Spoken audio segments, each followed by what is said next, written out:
Kembali dari dunia abadi. Audiobook, novel silat. Episode 67. Nona muda memberiku 10 miliar. Jika itu benar-benar batu penenang jiwa, dia akan mentransfer lebih banyak jika itu tidak cukup, jawab Ji Cimei. 10 miliar? Mengangkat alisnya, Tang Xiu bertanya dengan rasa ingin tahu. Berapa banyak dana yang dimiliki Aula Pesta Abadi saat ini? Ji Cimei menggelengkan kepalanya. Aku tidak tahu. Aku tidak pernah bertanya tentang masalah bisnis. Tang Xiu tersenyum dan langsung menaiki mobil.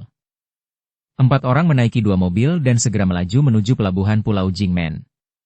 Mereka harus menempuh perjalanan melalui jalur air dari Pulau Jingmen ke Hong Kong karena kedua tempat itu cukup dekat dan dapat ditempuh dalam beberapa jam. Yang mengejutkan Tang Xiu adalah bahwa Aula Pesta Abadi tidak memiliki jet pribadi, tetapi memiliki kapal pesiar super mewah. Meskipun kapal pesiar itu tidak lebih besar, tetapi dapat menampung ratusan orang di dalamnya. Bos kecil membeli ini karena dia biasanya menjelajahi pulau-pulau terdekat setiap 2 tahun. Mo Awen, yang mengikuti di sisi Tang Xiu, menjelaskan dengan suara rendah saat dia melihat ekspresi herannya. Kapal pesiar ini cukup bagus. Ayo berangkat. Aku ingin mencapai Hong Kong secepat mungkin, kata Tang Xiu sambil mengangguk.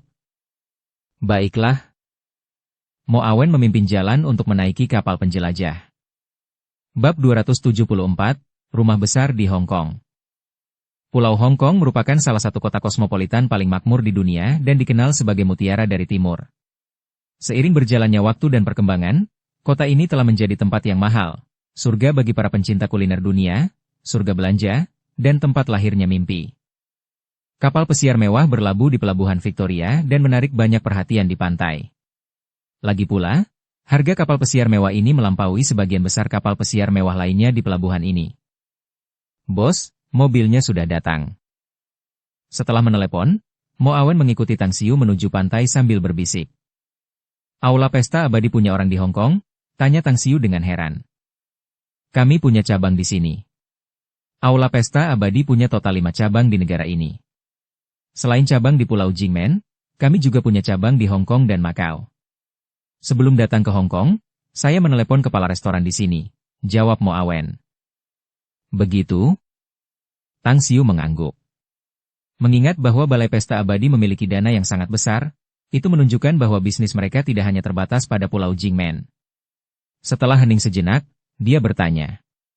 Selain bisnis restoran, apa lagi yang kita miliki? Perhiasan, barang antik, dan real estate, jawab Mo Awen. Kita punya banyak bisnis? Apakah Xiao Sui mengelola semuanya? Tanya Tang Xiu dengan heran. Mo Awen tertawa. Tidak, bos. Bos kecil hanya mengendalikan manajemen secara keseluruhan. Setiap bisnis di Aula Pesta Abadi kami dikelola oleh seorang kepala khusus. Seperti yang ada di Hong Kong, Macau, Beijing, dan Shanghai, Tian Li adalah orang yang mengelolanya. Sedangkan Hao Lei mengurus bisnis perhiasan dan Chen Xiaohua mengurus manajemen bisnis barang antik. Sedangkan untuk bisnis real estate, dikelola oleh Jin Cheng. Dengan cepat, Tang Xiu melihat Tian Li, kepala manajer bisnis restoran. Dia mengenakan blazer profesional, rambut panjang terurai elegan, mengenakan kacamata berbingkai emas dan tampak berusia 40-an. Secara keseluruhan, dia memancarkan aura seorang akuntan. Hai, bos. Sementara Tang Xiu menatapnya, Tian Li juga melakukan hal yang sama. Namun, dia cukup terkejut karena Tang Xiu masih sangat muda. Tang Xiu mengangguk pelan. Kerja keraslah. Pertama, atur akomodasi untuk kita. Kita akan tinggal di sini hari ini dan berangkat besok. Rumah besarnya sudah ditata, Tuan. Tian Li membukakan pintu mobil untuk Tang Xiu dan menjawab dengan hormat. Ah, Ketua Tian? Tiba-tiba terdengar suara terkejut di dekatnya, diikuti oleh seorang pria parubaya yang tiba-tiba berlari diikuti oleh beberapa pria dan wanita di belakangnya. Tian Li menoleh dan alisnya sedikit menyipit saat melihat pria itu. Pria itu adalah bos besar Hong Feng Advertising, Hong Fu, dan juga pelanggan tetap Aula Pesta Abadi di Hong Kong. Dia tersenyum tipis dan mengangguk. Halo, Bos Hong. Hong Fu tertawa. Tidak disangka aku bertemu dengan Ketua Tian di sini. Kemarin, aku mengajakmu bermain golf, Tapi sayang sekali kau tidak punya waktu. Lagi pula, orang-orang ini. Berbalik dan menatap mata Tang Xiu, Tianli ragu-ragu sebelum menjawab. Bos Hong, ini bos saya. Mengenai bermain golf, kita akan bicarakan nanti. Bos saya baru saja tiba di Hong Kong dan lelah, jadi saya tidak bisa menemani Anda. Kita bicarakan nanti saja. Hong Fu tertegun saat matanya tertuju pada Tang Xiu yang tenang. Dia tahu banyak tentang aula pesta abadi, tetapi dia tidak menyangka bahwa bosnya ternyata seorang pria muda. Beberapa detik kemudian, dia segera mengeluarkan kartu nama dari sakunya saat dia mendekati Tang Xiu dan tersenyum.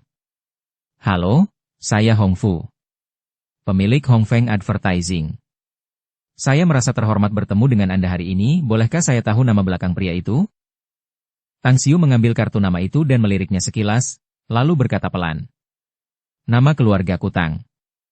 Maaf, aku tidak punya kartu nama. Senyum di wajah Hong Fu membeku sebelum ekspresinya langsung kembali normal. Dia adalah seorang veteran bisnis dan percaya bahwa Tang Xiu juga pasti memiliki kartu nama. Alasan ini berarti bahwa pihak lain tidak hanya tidak ingin bertukar kartu nama, tetapi dia juga tidak ingin bergaul dengannya. Tidak apa-apa. Tuan Tang adalah bos aula pesta abadi dan merupakan sosok yang cukup misterius di kalangan bisnis kami. Sudah lama kami ingin tahu siapa pemilik aula pesta abadi, tetapi saya tidak menyangka Anda masih sangat muda. Karena bos Tang baru saja tiba di Hong Kong, maka saya tidak akan mengganggu Anda. Tetapi jika Anda memiliki waktu luang nanti, Anda dapat menelepon saya dan minum-minum. Dengan kepribadiannya yang tenang, Hong Fu berkata sambil tersenyum. Baiklah.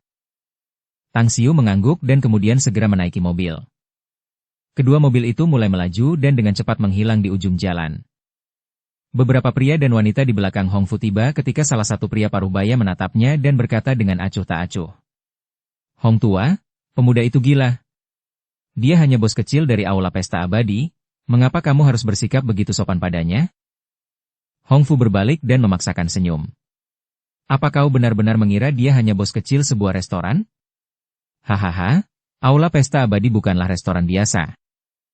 Pria parubaya itu bingung. Apa yang tidak biasa tentang ini? Markas besar aula pesta abadi berada di Pulau Jingmen. Saya sudah beberapa kali ke Pulau Jingmen dan juga pernah mengunjungi kantor pusatnya. Berbicara tentang restoran, aula pesta abadi juga memiliki villa mewah di sana. Mereka juga memiliki cabang di Hong Kong, Macau, Beijing, dan Shanghai. Jadi, pendapatan tahunannya sangat besar. Pria parubaya itu berkata. Meskipun aula pesta abadi bukanlah perusahaan kecil, tetapi tidak mungkin lebih besar dari Hong Feng Advertising milikmu, bukan? Hong Fu meliriknya sekilas, lalu menggelengkan kepalanya. Apa kau tidak mendengar apa yang kukatakan, bahwa bos aula pesta abadi itu sangat misterius? Apa kau benar-benar berpikir bahwa dia hanya memiliki bisnis kuliner? Aku telah mempelajari tentang usaha kuliner ini dan menemukan bahwa aula pesta abadi ini juga memiliki hubungan yang erat dengan perhiasan keberuntungan besar. Dengan kata lain, kedua perusahaan itu dimiliki oleh pemilik yang sama. Apa kau pikir perusahaan periklananku dapat dibandingkan dengan perhiasan keberuntungan besar? Apa? Wajah lelaki parubaya itu sedikit berubah, bahkan pria dan wanita lainnya pun ikut terkejut. Mereka tahu tentang perhiasan keberuntungan besar. Perusahaan itu setidaknya memiliki aset miliaran dolar. Pimpinannya adalah Hao Lei, seorang pengusaha wanita terkenal. Banyak pengusaha di Hong Kong yang penasaran dengan bos rahasia perhiasan keberuntungan besar tempat Hao Lei yang terkenal itu bekerja. Jika bos dari perhiasan keberuntungan besar dan aula pesta abadi adalah orang yang sama, itu berarti identitas pemuda itu agak luar biasa. Kata pria parubaya yang baru saja berbicara itu dengan nada dan sikap yang berubah. Hong Fu menghela napas. Tiongkok adalah negara besar dan memiliki banyak generasi tokoh kuat yang tersembunyi. Banyak dari mereka yang tidak terbuka untuk umum tetapi memiliki banyak kekuatan. Namun, agak disayangkan. Pemuda bermarga Tang itu enggan memiliki hubungan dekat dengan kita. Pria parubaya itu tertawa. Itu wajar saja sih. Ini kan pertama kali kita bertemu. Semakin sering kita bertemu, semakin besar kemungkinan kita bisa berteman. Bagaimanapun, ayo kita ke tempatku dan minum teh sore. Kita juga harus menghadiri pelelangan malam ini. Baiklah, ayo berangkat. Hong Fu menoleh dan menjawab sambil tersenyum. Jalan Teluk Yan Shui 13, Hong Kong. Di sana terdapat sebuah rumah besar yang megah dan mewah, seluas 18.000 kaki persegi yang nilainya mencapai ratusan juta. Selain villa bangunan utama 3 lantai, terdapat juga gudang independen, pusat kebugaran, kedai teh, ruang sauna, dan kolam renang dalam ruangan. Ketika 2 mobil mewah tiba di depan pintu masuk halaman, 2 orang petugas keamanan berseragam hitam memberi hormat dan membuka gerbang elektrik dengan kendali jarak jauh. Di depan pintu gedung utama. Selain taman, ada juga kolam renang luar ruangan. 10 pria dan wanita berdiri di kedua sisi jalan setapak lebar menuju villa utama sambil memusatkan perhatian pada mobil-mobil yang datang. "Bos, kami sudah sampai." Tianli yang duduk di kursi kopilot turun dari mobil dan membuka pintu belakang, lalu berkata dengan hormat. Keluar dari mobil, Tang Xiu melihat pria dan wanita berdiri di kedua sisi dan bertanya perlahan. "Di mana ini?" "Ini adalah real estate yang dibeli oleh bos kecil di Hong Kong.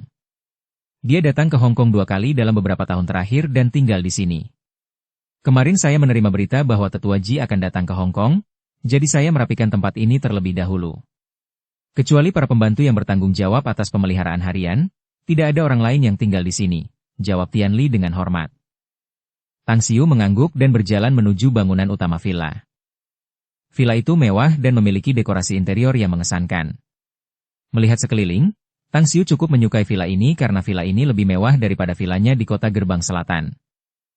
"Apakah Anda ingin beristirahat atau ada hal lain yang Anda butuhkan, bos?" Tianli yang berada di sampingnya bertanya dengan lembut. Tang Xiu duduk di sofa dan menjawab dengan enteng. "Aku akan istirahat dulu dan pergi ke pelelangan nanti. Kau bisa pergi sendiri, aku akan meneleponmu jika ada yang kubutuhkan." "Dimengerti?" Tianli mengangguk dan berbalik. Melihat Ji Cimei yang berdiri dan mau bersaudara di sampingnya, Tang Xiu berkata dengan ringan. "Cimei, masih ada waktu. Ajarkan teknik kultivasi kepada mereka berdua.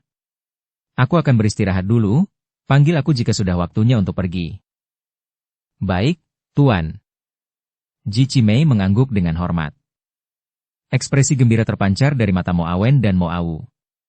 Kedua bersaudara itu tiba-tiba merasa beruntung memiliki Tang Xiu sebagai bos mereka.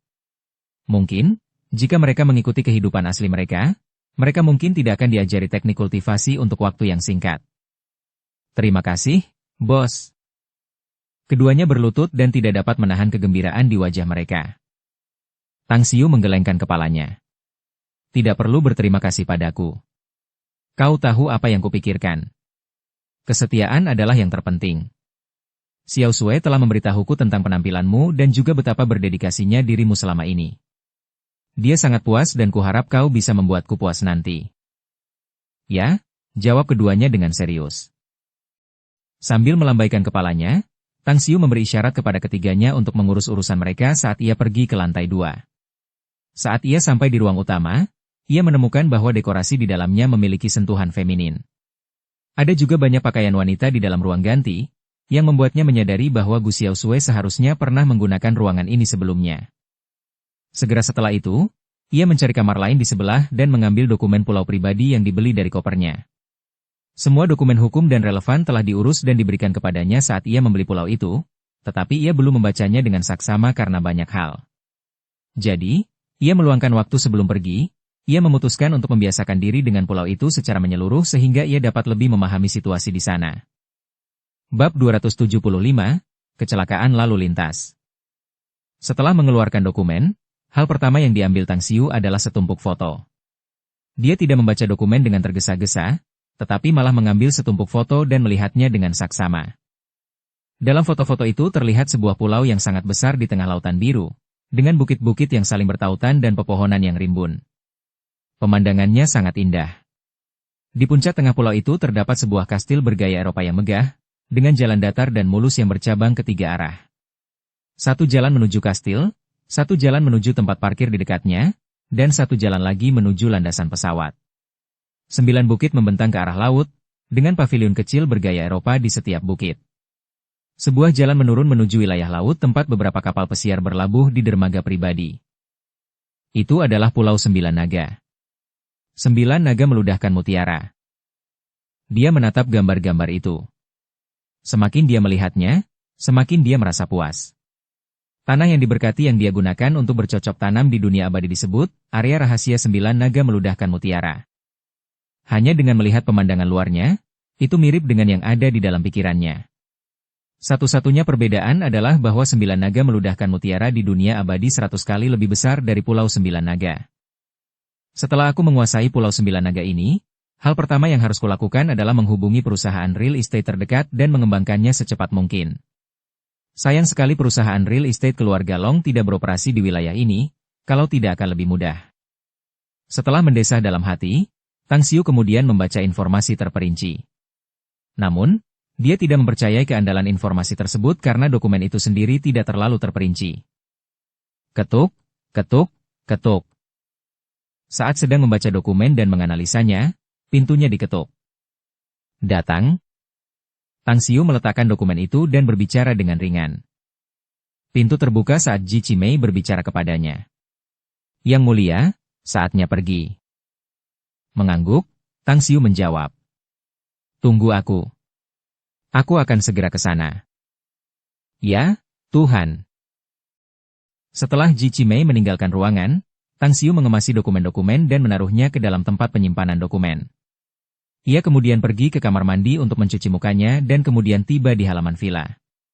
Yang mengejutkannya, 2 mobil yang terparkir di sana bukanlah mobil yang sebelumnya digunakan Tian Li untuk menjemputnya, melainkan sebuah limusin Rolls-Royce dan sebuah Hummer.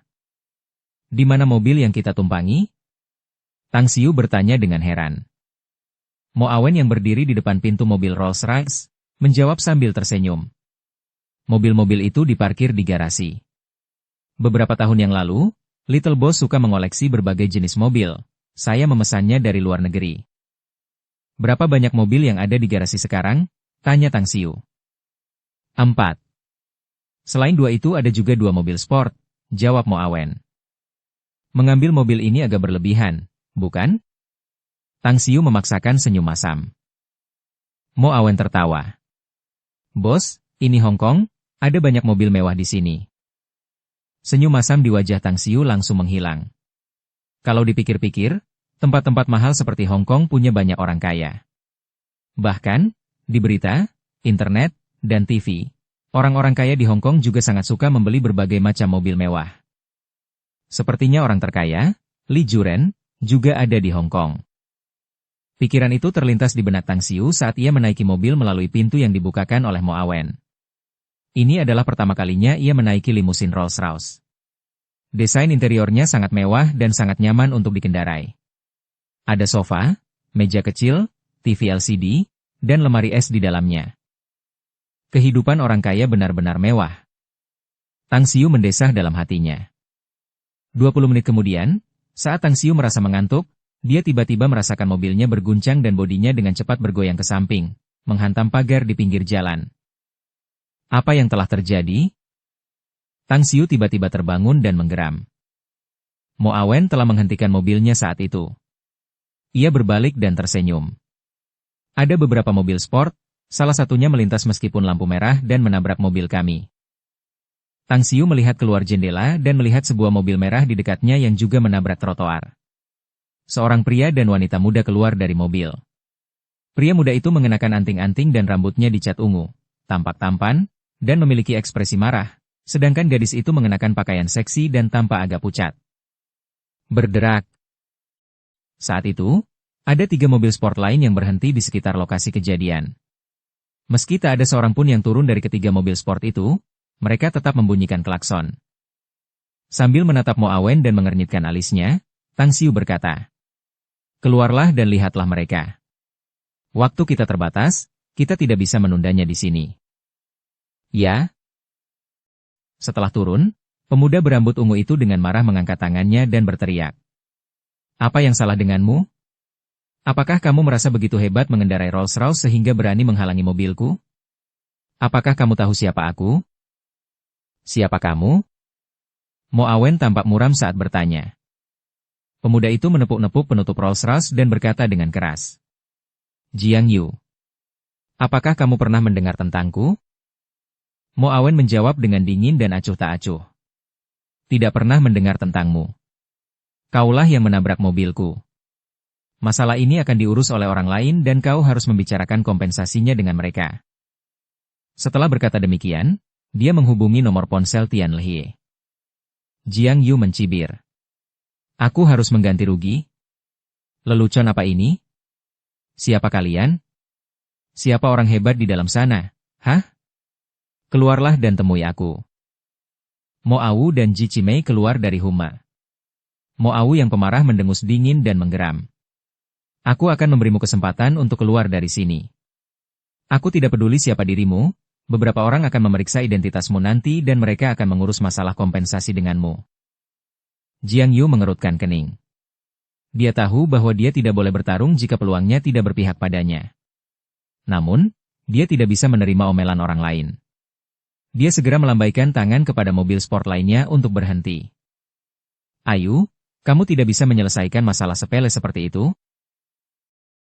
Tiga pemuda yang memeluk seorang gadis seksi menghampiri Jiang Yu sambil tersenyum.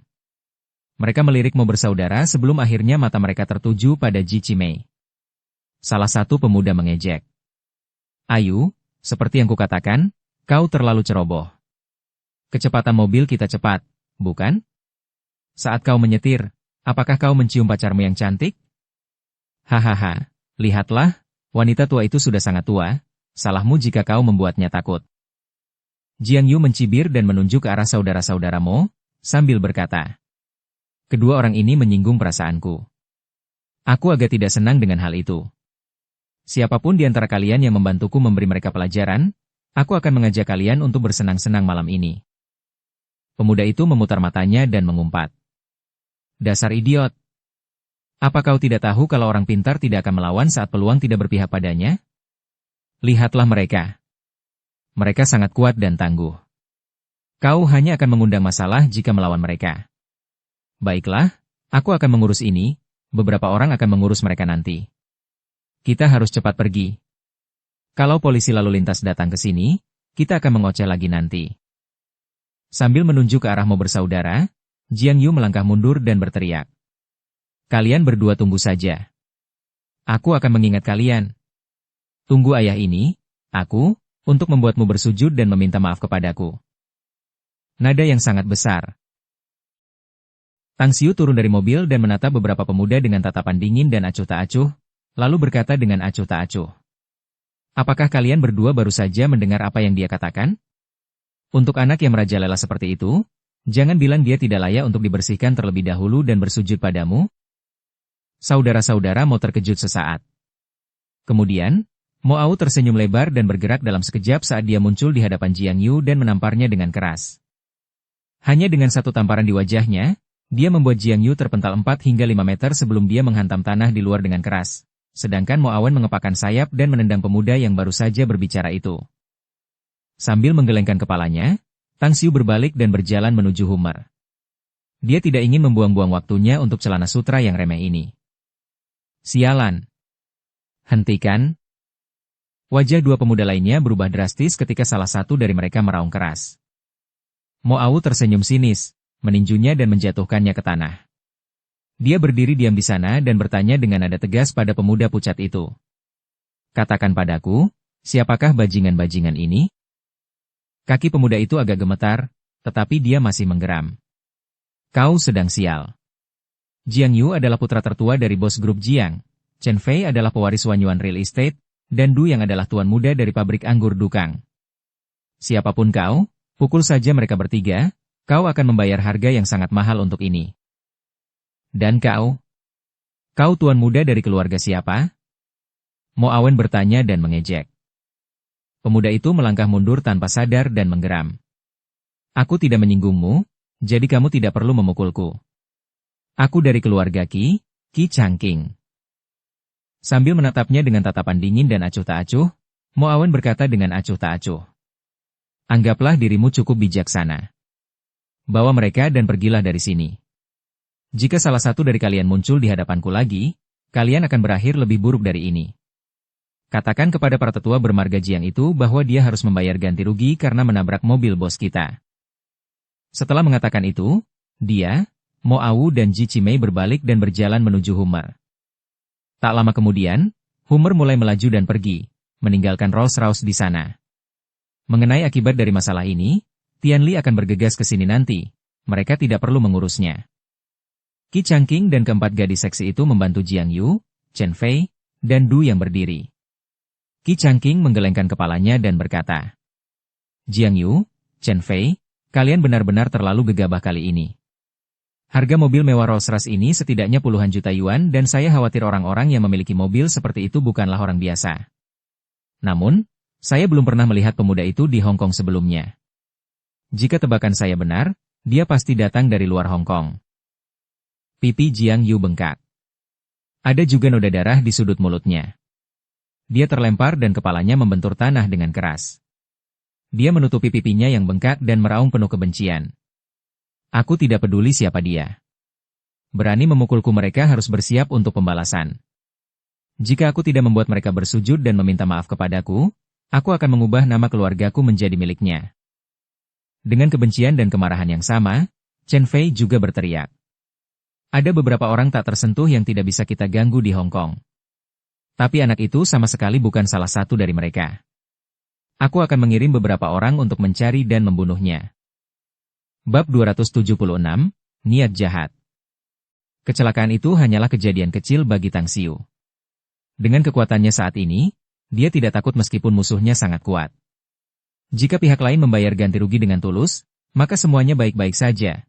Tetapi jika mereka berani memprovokasi dia lagi, dia tidak keberatan menyebabkan mereka terluka yang akan mereka ingat selama sisa hidup mereka. Aku tidak suka penampilanmu tadi. Duduk di kursi belakang Hummer, Tang Xiu berbicara dengan ekspresi dingin dan acuh tak acuh. Aku tidak pernah memprovokasi orang lain, tetapi aku akan menyerang siapapun yang berani menyerangku. Ingat kata-kata ini dan juga yang berikut ini. Siapapun yang berani bersikap tidak terkendali di hadapan kita, pukul mereka sampai mati, paksa mereka untuk meminta maaf, pukul mereka untuk bersujud dan mengakui kesalahan mereka. Lakukan ini terlepas dari identitas mereka. Sombong. Tirani. Pada saat ini, Tang Xiu menunjukkan sikap mendominasi yang terukir jauh di dalam tulangnya. Mo Au menjawab dengan nada yang dalam. Kami akan mengukir kata-katamu di hati kami, bos. Melihat Mo Awen, Tang Xiu berkata dengan acuh tak acuh. Panggil Tianli nanti untuk menyelidiki latar belakang anak-anak itu. Melihat sikap mereka, mereka tidak akan membiarkan ini begitu saja. Bersiaplah tepat waktu, dan serang balik jika mereka masih berani memprovokasi kita. Saya akan segera memberitahunya, kata Mo Awen. Duduk di samping Tang Xiu, Ji Qimei ragu sejenak sebelum bertanya. Yang mulia, apakah Anda ingin saya mengurus keluarga anak-anak itu secara pribadi? Tidak. Tang Xiu menggelengkan kepalanya. Tugasmu adalah berpartisipasi dalam pelelangan. Jika benda itu benar-benar batu penenang jiwa, dapatkan itu berapapun biayanya. Setelah itu, kembalilah ke Pulau Jingmen secepat mungkin. Saya mengerti, kata Ji Qimei. Rumah lelang pelangi. Masalah sepele seperti itu? Rumah lelang ini merupakan salah satu rumah lelang terbesar di Hong Kong. Baik dari segi ukuran, ketenaran, maupun barang yang dilelang, rumah lelang ini memiliki reputasi yang baik selama beberapa dekade terakhir. Selain orang-orang kaya dan berkuasa di Hong Kong, banyak juga orang-orang dari daratan utama dan luar negeri yang menyempatkan diri untuk datang ke rumah lelang pelangi di Hong Kong, dengan harapan dapat membeli dan memperoleh barang yang mereka sukai. Menurut pengetahuan Tang Xiu, rumah lelang pelangi mempunyai banyak pemegang saham, dan mereka adalah orang-orang terkenal dan super kaya. Bahkan Li Juren juga memiliki saham di rumah lelang ini. Tolong tunjukkan undangannya. 8 penjaga bersetelan jas hitam berdiri di kedua sisi pintu masuk bergaya rumah lelang, sementara 2 wanita cantik berpakaian cheongsha memeriksa undangan para tamu. Sambil berjalan dengan tongkatnya, Ji Qimei menyerahkan undangan tersebut. Setelah diperiksa, keempatnya mendapatkan nomor tempat duduk dan melewati pintu dengan lancar. Wanita penyambut di dalam kemudian membawa mereka ke tempat pelelangan di dalam. Tempat itu cukup besar untuk menampung hampir 1.000 orang. Saat itu, jumlah tamu yang hadir sudah mencapai ratusan, namun tamu yang datang masih terus berdatangan. Keempatnya kemudian duduk di kursi baris ke-6 di tempat pelelangan sesuai dengan nomor tempat duduk mereka. Berapa lama lagi sampai dimulai? Berbalik untuk melihat Ji Qimei, Tang Xiu bertanya. Melihat jam, Ji Qimei menjawab. Acaranya akan dimulai pukul 6 sore. Sekarang pukul 5.38 sore, Jadi acaranya akan dimulai 22 menit dari sekarang. Tang Xiu mengangguk. Dia pernah berpartisipasi dalam pelelangan di Pulau Jingmen sebelumnya dan menghabiskan banyak uang di sana. Dia juga melihat bagaimana orang-orang kaya itu bersaing memperebutkan barang yang mereka sukai, dan juga melihat bagaimana mereka berusaha keras untuk menghamburkan uang. Jalan Bin He, di sudut kediaman Ju. Jiang Yu, Chen Fei, dan Du yang merokok dengan ekspresi muram, sementara lebih dari 20 pria kekar berserakan di sekitarnya. Mereka telah dipukuli dan kehilangan muka, jadi mereka tidak ingin membiarkan masalah itu berhenti di situ. Qi Changqing, jika kau tidak ingin bergabung dengan kami, cepatlah pergi. Apa yang kau lakukan di sini? Tuan muda ini sedang dalam suasana hati yang buruk, sebaiknya kau keluar saja agar tidak dipukuli olehku. Jiang Yu mengembuskan asap rokok, mengumpat Qi Changqing yang sedang bersandar di porch di depannya. Terdiam sejenak, Qi Changqing perlahan menggelengkan kepalanya dan berkata, Jiang Yu, aku tahu kamu marah, tetapi aku harus memberitahumu untuk menyelidiki orang-orang ini terlebih dahulu sebelum membalas.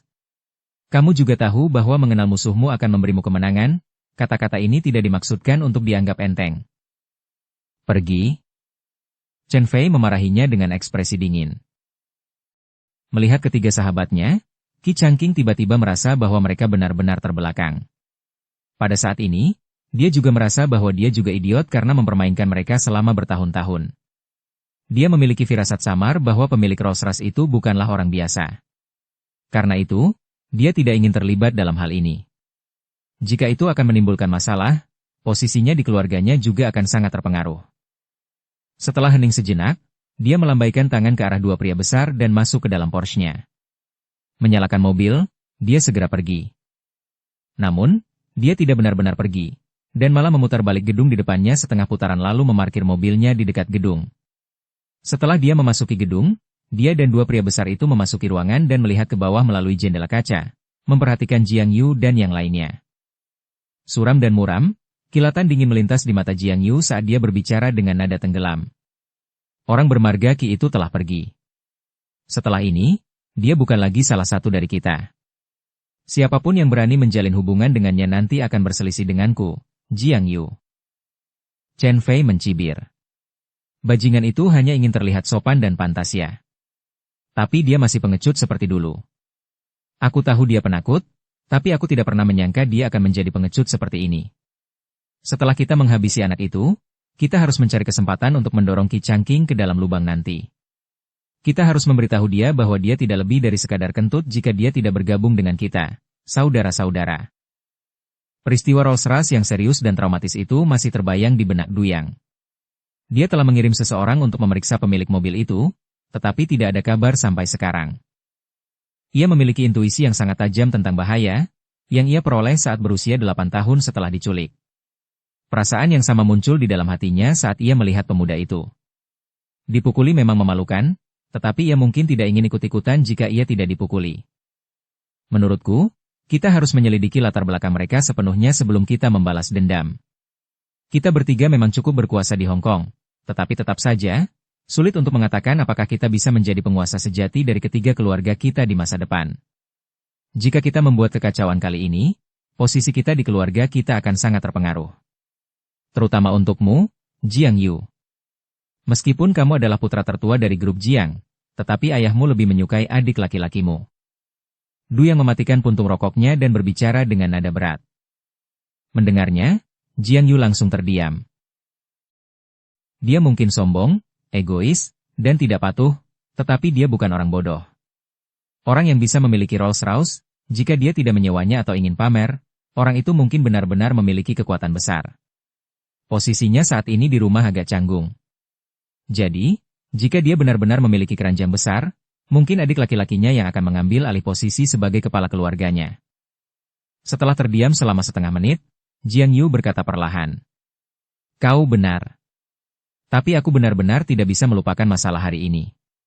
Bukankah anak itu bilang dia akan mengirim seseorang untuk menanganinya? Kita tunggu saja siapa yang akan mengurus masalah ini. Duyang, bukankah kau sudah memanggil seseorang untuk menyelidiki pemilik Rolls-Royce ini? Berapa lama lagi sampai kau mendapat kabar? Aku tidak yakin. Tapi, seharusnya cepat, kata Duyang sambil menggelengkan kepalanya. Tepat saat mereka mengobrol, 3 mobil Audi berhenti di dekat Rolls-Royce. Pintu mobil terbuka saat Tian Li, yang tampak dingin dan muram, turun dari mobil bersama 6 pria besar berjas hitam. Tian Li menatap ketiga pemuda itu dengan dingin, lalu berjalan langsung ke arah mereka dan berkata, "Siapa yang menabrak mobil bosku?" Ketika melihat Tian Li, trio Jiang Yu sedikit terkejut sejenak. Mereka sering mengunjungi aula pesta abadi di Hong Kong untuk makan, jadi mereka tentu tahu siapa Tian Li. Setiap kali mereka melihatnya, dia selalu menyapa mereka dengan senyuman. Ini adalah pertama kalinya mereka melihatnya tampak begitu acuh tak acuh dan dingin. "Tian Li, maksudmu pemilik Rolls-Royce ini adalah bosmu?" Jiang Yu merasa rileks saat ini. Di matanya, aula pesta abadi hanyalah bisnis restoran yang sederhana dan murni. Meskipun bisnisnya sangat bagus, tetapi tidak ada apa-apanya dibandingkan dengan Jiang Group. Tian Li berkata dengan dingin. "Katakan padaku. Siapa yang menabrak mobil bosku?"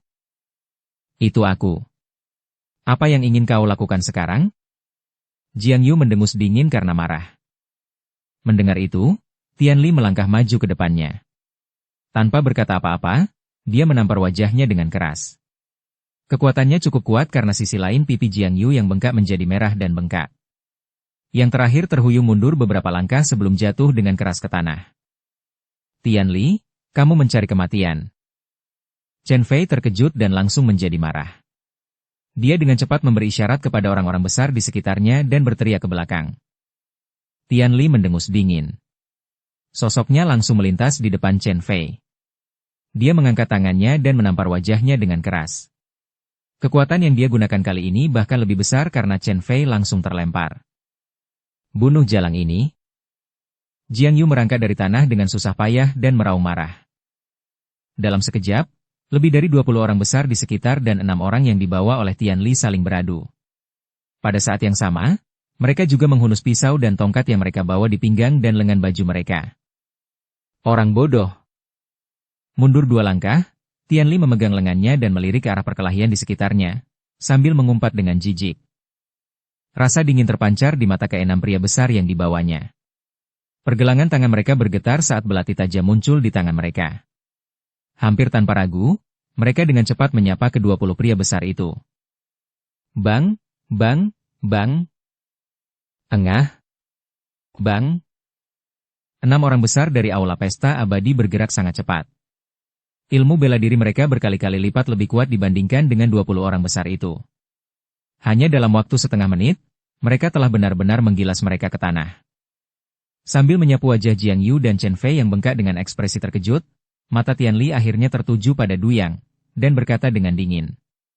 "Awalnya, kupikir kau dan Qi Changqing adalah yang paling cerdas di antara kalian berempat. Namun sekarang tampaknya dia lebih cerdas daripada kau karena dia tidak ikut campur dalam insiden ini." Bab 277, Penawaran. Sikap Tian Li yang mengesankan saat ini sangat mendominasi dan berkuasa. Dia selalu memiliki wajah yang tersenyum, menyambut tamu dari seluruh dunia, karena orang-orang itu datang untuk menghabiskan uang mereka. Namun sekarang, menyinggung bosnya adalah implikasi yang lebih serius, menyinggung dirinya. Dia adalah seorang elit yang telah dilatih oleh Guyan Er secara pribadi. Dia pernah dikirim ke luar negeri dan telah menjalani pelatihan hidup dan mati. Dapat dikatakan bahwa dia telah membunuh setidaknya 3 orang.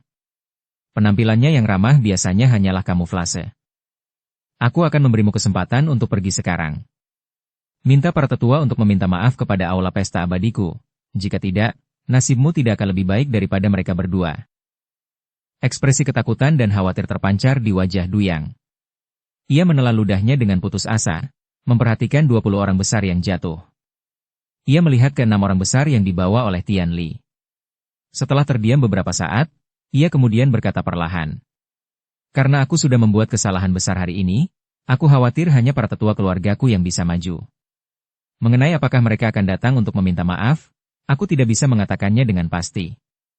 Aku mengucapkan selamat tinggal untuk saat ini." Di dalam gedung di dekatnya, Qi Changqing tercengang saat melihat lebih dari 20 pria besar yang dipukuli dengan kejam. Dia melihat Jiang Yu dan Chen Fei yang dipukuli lagi. Dia juga tahu siapa Tian Li, tetapi tidak pernah menyangka bahwa dia benar-benar memiliki sisi yang mengerikan. Keenam pria besar itu, dia juga melihat mereka sebagai penjaga keamanan aula pesta abadi. Hanya saja dia tidak menyangka bahwa keenam penjaga keamanan ini akan memiliki keterampilan yang begitu hebat. Berapa banyak waktu yang mereka habiskan saat itu? Hanya setengah menit dan sebagian besar hanya 1 menit. 6 orang benar-benar melumpuhkan lebih dari 20 orang hanya dalam waktu setengah menit. Apakah mereka semua adalah pensiunan tentara dari pasukan khusus Angkatan Darat? Tiba-tiba, Qi Changqing merasa sangat beruntung karena tidak ikut campur dalam masalah ini. Kalau tidak, bukankah dia juga akan dipukuli habis-habisan sekarang? Namun, Tianli berani mengalahkan Jiang Yu dan Chen Fei. Bukankah Balai Pesta Abadi takut akan pembalasan dari grup Jiang dan Real Estate Wanyuan? Semua orang tahu bahwa kedua kekuatan ini jauh lebih kuat daripada Balai Pesta Abadi. Qi Changqing agak bingung. Di jalan dekat sini. Bawa mereka berdua. Jika kalian semua masih bisa bangun, segera kembali untuk mencari majikan kalian. Suruh mereka datang ke aula pesta abadiku dalam waktu 2 jam. Kalau tidak, aku tidak bisa menjamin bahwa anggota tubuh kedua orang ini akan tetap utuh saat itu, kata Tianli dengan nada dingin dan acuh tak acuh. Setelah berkata demikian, dia melihat ke kejauhan dan menunggu dengan tenang. Dia lalu melambaikan tangan ke arah 2 polisi lalu lintas yang baru saja tiba. Halo, Nyonya. Kedua polisi lalu lintas itu agak ragu, tetapi mereka akhirnya memutuskan untuk datang.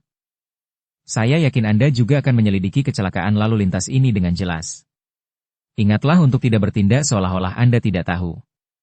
Jangan pernah berpikir untuk memperlakukan kami dengan tidak adil karena Anda tahu latar belakang kedua anak ini. Sekarang, panggil seseorang untuk mengambil mobil. Saya akan mengirim seseorang untuk menghubungi pihak kepolisian nanti, kata Tianli acuh tak acuh. Dimengerti, Bu? Kedua polisi lalu lintas itu tanpa sadar menatap ke 6 pria besar itu dan mengangguk tanda setuju. Jam 6 sore. Di dalam gedung rumah lelang pelangi. Ratusan tamu telah datang untuk menghadiri lelang malam ini. Pintu masuk depan ditutup karena sebagian besar lampu di dalam dimatikan, hanya menyisakan cahaya terang yang menyinari gedung lelang. Selamat malam, hadirin sekalian. Seorang wanita muda dengan riasan tipis dan mengenakan cheongsam berjalan santai ke gedung lelang. Dengan wajah tersenyum cerah, dia berkata, apakah semua orang berpikir bahwa aku menjadi juru lelang yang memimpin lelang malam ini agak tidak disengaja? Sebenarnya, meskipun aku seorang penyanyi, aku juga pernah menjadi juru lelang di beberapa rumah lelang di luar negeri selama setengah tahun. Aku bersertifikat. Hahaha. Sungguh tidak terduga bahwa seorang bintang besar akan memimpin lelang malam ini. Tampaknya rumah lelang telah menghabiskan banyak uang. Wow! Sangat menarik perhatian. Semakin lama aku memperhatikan gadis ini, semakin cantik penampilannya. Ah, juru lelang itu ternyata dia. Di kursi berikutnya, Tang Xiu sedikit terkejut karena dia tidak menyangka akan bertemu dengan seorang kenalan saat menghadiri pelelangan ini. Kenalan ini pernah meminjam ponselnya dan berutang sejumlah uang padanya, yaitu Zhang 11-nya. Tidak dapat disangkal, Zhang 11-nya sangat cantik malam ini, bahkan sebanding dengan Ouyang Lulu, Kang Xia, dan juga Mu Wanying. Sambil tersenyum, Zhang 11-nya mengangkat telapak tangannya yang bersarung tangan putih dengan lembut dan tertawa. Saya tahu bahwa semua orang ingin merampas barang-barang berharga malam ini. Jadi, tanpa basa-basi lagi, saya umumkan bahwa lelang malam ini dimulai sekarang. Barang pertama yang akan dilelang adalah 1 set peralatan minum teh dari keramik dari tungku kerajaan dinasti Ming. Sudah dipastikan bahwa 1 set peralatan minum teh keramik ini pernah digunakan di istana kerajaan, menjadikannya barang koleksi bagi semua orang yang menyukai pesta minum teh. Harga cadangannya 5 juta, dengan kenaikan tawaran minimal 100.000. Sekarang, mari kita mulai lelangnya. Seketika banyak orang mulai menawar. 5,1 juta. 5,5 juta. Hanya dalam beberapa menit, harga perangkat minum teh keramik dari tungku kerajaan dinasti Ming ini telah naik menjadi 8,8 juta. Akhirnya, perangkat minum teh keramik itu dibeli oleh seorang lelaki tua dengan harga 8,8 juta yuan. Zhang 11-nya tertawa. Selamat kepada pria 0246. Anda sekarang dapat pergi ke belakang panggung untuk melanjutkan transaksi, atau Anda dapat menunggu lelang berakhir sebelum pergi ke sana. Selanjutnya, kita akan melelang barang kedua. Itu adalah... Di bawah upacara keberuntungan Zhang 11-nya, pelelangan berlangsung dengan lancar. Dia memiliki kefasihan yang luar biasa dan pandai membangkitkan emosi semua orang. Jadi hampir setiap barang terjual dengan harga yang sangat tinggi. 2 jam kemudian. Setelah melelang kaligrafi dan lukisan antik, Zhang sebelasnya berkata sambil tersenyum. Barang berikutnya yang akan dilelang adalah biji misterius. Biji misterius ini sangat tidak biasa, bahkan ahli penilai kami tidak dapat mengidentifikasinya.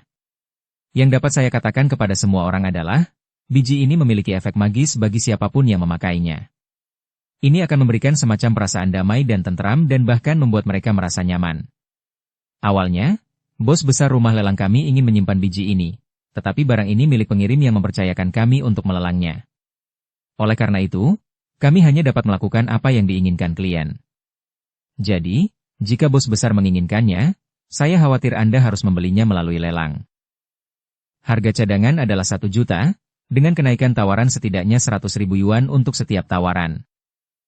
Pada saat ini, Tang Xiu telah melepaskan persepsinya dan dengan cepat membungkus biji tersebut di atas nampan yang dipegang oleh Zhang sebelasnya.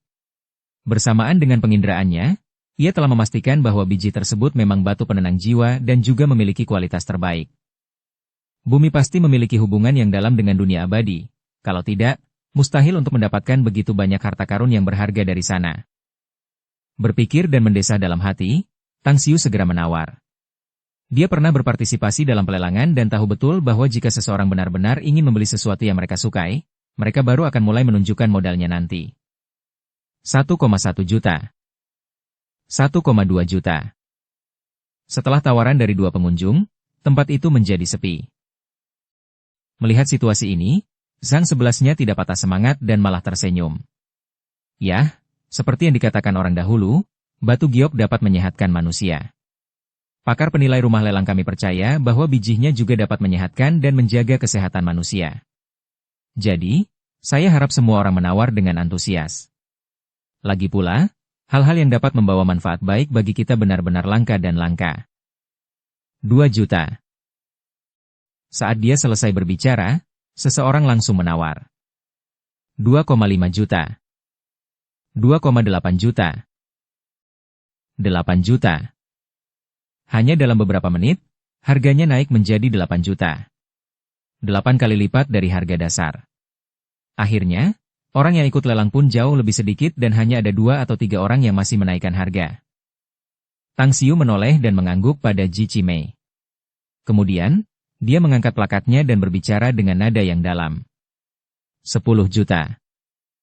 11 juta, terdengar suara. 20 juta. Ji Qimei mengangkat plakatnya lagi. 50 juta.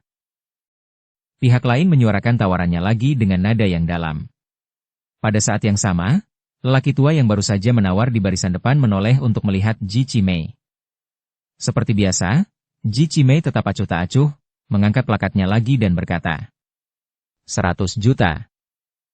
Raut wajah lelaki tua itu sedikit berubah, tampak kesal. Setelah terdiam beberapa saat, ia mengangkat plakatnya dan berkata, 200 juta. 500 juta. Ji Qimei mengangkat plakatnya dan mengajukan tawaran. Tiba-tiba, seluruh tempat menjadi gempar, semua orang melihat ke arah Ji Qimei. Awalnya, mereka tidak peduli dengan sepotong biji karena harga cadangannya hanya 1 juta. Namun, dalam waktu singkat, harganya telah naik menjadi 500 juta. Modal semacam ini adalah yang pertama kali terjadi dalam pelelangan ini hingga sekarang. Fakta yang paling luar biasa adalah bahwa penawaran saat ini tidak lagi dalam kenaikan ratusan atau jutaan yuan dalam penawaran, tetapi melonjak hingga ratusan juta. Ah, apakah batu itu benar-benar harta karun? Banyak orang diam-diam menebak. Saat itu, lelaki tua itu menunjukkan ekspresi yang dipaksakan dan masam. Banyak orang mengenalnya. Dia adalah salah satu bos besar yang kaya di Hong Kong. Tokoh besar hiburan, Gu Weidong. Dia juga salah satu pemegang saham rumah lelang pelangi. Dia tidak menyangka bahwa untuk biji yang aneh dan misterius seperti itu, seseorang akan menghabiskan harga yang begitu tinggi untuk bersaing dengannya.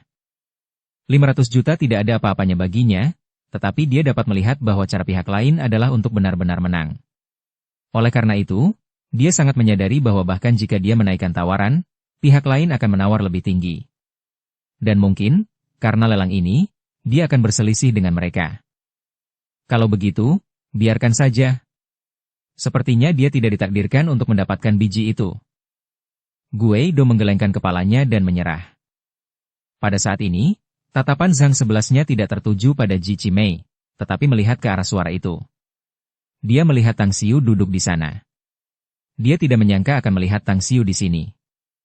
Ketika dia menyadari bahwa Tang Xiu juga sedang menatapnya, senyum di wajahnya berubah lebih cemerlang. Tanpa disadari, dia mengangguk sedikit ke arah Tang Xiu, dan berkata sambil tersenyum.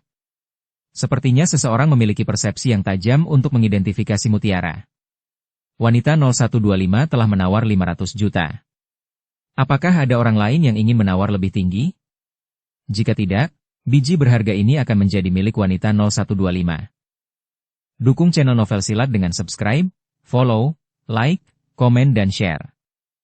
Bab 278, berhasil mendapatkan item.